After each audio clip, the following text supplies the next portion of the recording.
Hello bachchon, let's read the question. The question says in most cases, for a rise of 10 Kelvin temperature, the rate constant is doubled or tripled. This is due to the reason that option A, collision frequency increases by a factor of 2 to 3. Option B, fraction of molecule possessing threshold energy increases by a factor of 2 to 3. Option C, activation energy is lowered by a factor of 2 to 3. And option D, none of these. First of all, let us check the key concept of the question.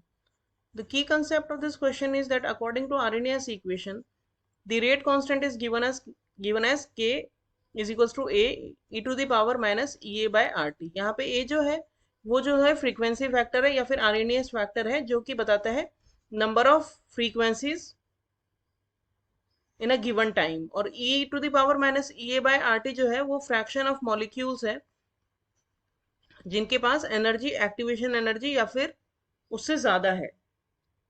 लेकिन initially तो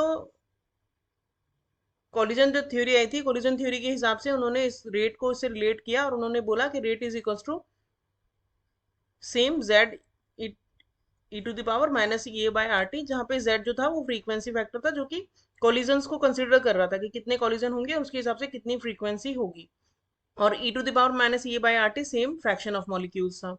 after that एक और theory हमने include की जिसमें हमने एक factor P introduce किया जिसे कि स्टेरिक फैक्टर कहते हैं. और स्टेरिक फैक्टर जो होता है वो बेसिकली आपका बताता है कि कितना ओरिएंटेशन प्रॉपर है मॉलिक्यूल्स का to undergo effective collision. Collision को तो जेड बता रहा था लेकिन इफेक्टिव कॉलिजन को स्टेरिक फैक्टर बता रहा था, क्योंकि कॉलिजन होने के लिए ओरिएंटेशन भी जरूरी है, तभी वो जो कॉलिजन होता है वो प्रॉपर हो पाता है for a reaction to get completed.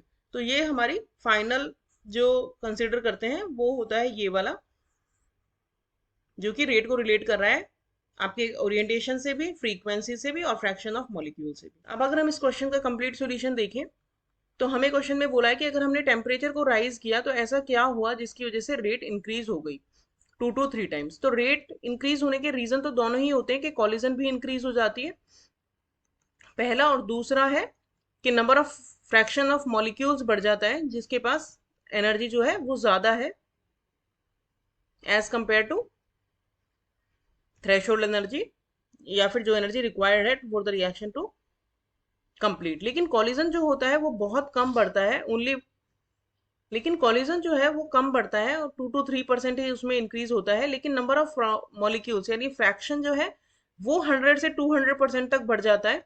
Effective collision मैं कहूंगी, इफेक्टिव कॉलिजन इंक्रीज हो जाता है. इफेक्टिव कॉलिजन यानी फ्रैक्शन ऑफ मॉलिक्यूल्स जिनके पास थ्रेशोल्ड एनर्जी से ज्यादा एनर्जी है वो बढ़ जाता है, जिसकी वजह से रेट जो है वो टेम्परेचर को 10 केल्विन बढ़ाने से 2 और 3 टाइम्स बढ़ जाती है. तो रीजन इसका हो गया increase in fraction of molecules, rate increases 2 to 3 times on increasing 10 kelvin temperature. तो हमारा करेक्ट ऑप्शन हो गया option B. Hope you understood the solution well. Thank you.